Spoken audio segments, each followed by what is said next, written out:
Your views on multiracialism has been a cornerstone of Singapore's development over the last 45, 50 years. In fact, at the press conference in August 65, you said that Singapore would not be a Malay nation or a Chinese nation or an Indian nation. Can I ask whether, looking back now, what is your assessment of how Singapore has progressed down this road to multiracialism? And whether you feel that we have achieved what you set out to do? I have to speak candidly to be of value, but I do not want to offend the Muslim community. I think we were progressing very nicely until the surge of Islam came. And if you ask me, from my observations, the other communities are have easier integration, friends, both socially, intermarriages and so on. Indians with Chinese, Chinese with Indians, than Muslims. That's the result of the surge from the Arab states. So if you want to marry a Muslim, you become a Muslim, which is a very big step for any non-Muslim to take. I mean, a way of life has changed.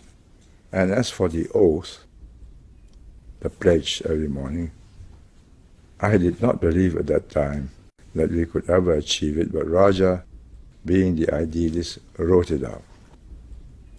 And I looked at it and I said, why not? There's an aspiration. But as the years went by, with the resurgence of Islam, you ask me now, is an aspiration not achievable in my lifetime, probably also in my son's lifetime? It may be achievable after the oil age has passed. Then the Muslims are faced with the problem of modern education, science, technology, industrial revolution, knowledge economy.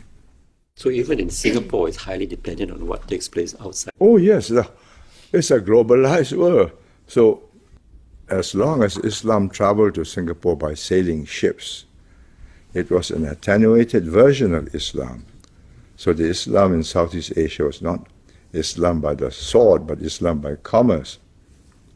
So it syncretized, especially in Indonesia, with Hinduism, Buddhism, animism. And so with Malaysia. I mean, the Tunku believed in Bomos, and I think so does many Malays. And they say, okay, put a chili up and get the Bomo to pray so there'll be no rain. That's most un-Islamic. You are not confident that in Singapore things will turn out differently because we do not practice race-based politics or religion-based politics? Religion overwhelms. Look, she will tell you that Islamic religion controls every part of your life, right? Yes, but it doesn't mean that therefore as a citizen I will be, less loyal than... No, I'm not saying that. I'm saying that you will be loyal as a citizen, but because you will observe and you are forced to observe by peer pressure of nothing else, you will have to conform. The generation that worked with me, Osman Wok, Rahim Ishaq, that was before the wave came sweeping them. That generation integrated well. We drank beer, we went canvassing, we went electioneering, we eat together. Now they say, are the plates clean? Is it in the same washing machine? Halal, non-halal, and so on. I mean, they're all divisive.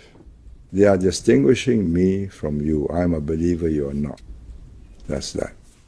So, Imam, just to be clear, are you saying that the existence of Muslims in Singapore is the main impediment to multiracial harmony in Singapore? No, I'm not saying that. I think the Muslims socially do not cause any trouble. but they are distinct and separate. So what do they need to do to integrate? I mean, are they doing enough to... Being less strict on Islamic observances and say, okay, I'll eat with you. But there are other ways to integrate without sharing a meal, surely. No, but I'm telling you the reaction of a non-Malay, right? A non-Muslim. You know, and then when you say that there's a veil between Muslims and non-Muslims, I think most Muslims I know, I think, have lived with the conviction that, you know, they can be fully Singaporean and fully Muslim, and they somehow believe in the Singapore that you have, you know, imagined for your citizens. And now to hear you say that there's a veil between Muslims and non-Muslims, my question to you is, have the Muslims been deluding themselves? No. There are different that kinds they will of be Muslims. accepted. When AFP started, they were opposed to MUIS, opposed to our PAP Malay leadership, and they came out in opposition to it. But they can do better for the Malays. And we gave them the support, financial, and so on. Then they found that they couldn't compete with Mendaki. And they slowly came around because they were doing the same things, that in fact Mendaki was doing real service. So we are not saying the position is hopeless. We are saying that there is that portion that's under this kind of influence, and all you need is one or two to spoil the whole relationship. One big bomb, we cannot stop the reactions.